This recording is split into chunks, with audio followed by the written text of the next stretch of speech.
రేంజ్లో మీకు రెడీమేడ్ బ్లౌజులు అయితే మన దగ్గర ఏమున్నాయో చూపించడం జరుగుతుంది. చూడండి, ఇది కూడా మీకు ఫ్రంట్ ముందు చెప్పినట్టుగానే బాటమ్ అంతా వర్క్ వచ్చిందండి. పైన అప్పర్ పార్ట్ కూడా నెక్ దగ్గర వర్క్ వచ్చింది, బూటీస్ కూడా ఉన్నాయి.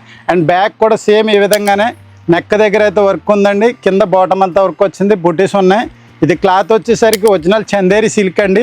మీకు ఇన్సైడ్ క్వాలిటీ ఎలా ఉందని డౌట్ ఏం వద్దు. లోపల కూడా మంచి లైనింగ్తో మంచి ప్యాడ్స్ యూస్ చేయడం జరిగింది. మీకు చూపిస్తున్నారు కదా వీడియోలో, క్వాలిటీ చెక్ చేసుకోవచ్చు. అండ్ దీనికి కూడా 32 నుంచి 38 వరకు ఎక్స్ట్రా లెంత్ అయితే ఇవ్వడం జరిగింది. అండ్ నెక్స్ట్ వీటికి కూడా హ్యాండ్స్ అయితే ఇన్సైడే ఉన్నాయి. ప్రతిదానికి హ్యాండ్స్ కూడా మీరు చూడొచ్చు. హ్యాండ్స్ మీద కూడా లైట్ వర్క్ అయితే వచ్చింది. ప్లెయిన్ కాదు, ప్లెయిన్ లైట్ వర్క్ కూడా ఉన్నాయి. ఇంకోటి చూడండి, ఈ విధంగా అయితే వర్క్ వచ్చింది. సేమ్ ఇదే డిజైన్ వస్తుంది. అండ్ నెక్స్ట్ ఇందులో కలర్స్ వచ్చేసరికి మీకు చూపించడం జరుగుతుంది. చూడండి ఒక్కొక్కటి. ఇందులో ఏ కలర్ నచ్చినా సరే మీరు ఈజీగా ఆర్డర్ చేసుకోవచ్చు. వాట్సాప్ నెంబర్కి స్క్రీన్ షాట్ పెట్టి పేమెంట్ మెథడ్ జరిగిన తర్వాత మీకు అడ్రస్ పెడితే సరిపోతుందని పంపించడం అయితే జరుగుతుంది. కొరియర్ ఫెసిలిటీ అయితే మన దగ్గర అందుబాటులో ఉంది.